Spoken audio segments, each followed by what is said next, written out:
So today we are changing the oil in a 2017 Elantra with a 2-liter naturally aspirated engine. Let's get right into it. So first off, we're going to remove the oil fill cap and set that aside. For this, you're going to need 4.2 quarts of 5W20. I'm using an OEM filter, a funnel, a 17mm socket or wrench, oil filter pliers, a pry tool, brake clean and towels, as well as an oil drain pan and ramps. So going underneath the vehicle on the passenger side, there's a hole cut out for your oil filter. And behind that is where your oil drain plug is located. So loosening off your filter to let drain out, you might need the oil filter pliers here. And opening the new filter, make sure that you remove the protective plastic and don't forget to lube the O-ring.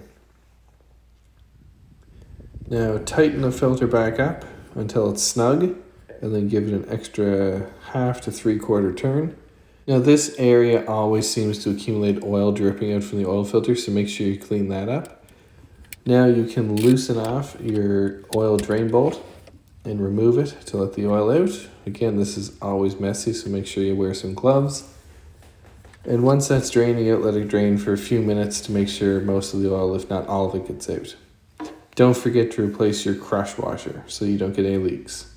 Now reinstall it and you'll feel the crush washer crushing as you tighten, but don't over tighten it. Next, you're going to need 4.2 quarts of 5W20. It's sold in 5-liter jugs here, so I like to measure out 1 liter and then add the rest of it to the engine. And that is it. Reinstall the oil fill cap and the easy part's done.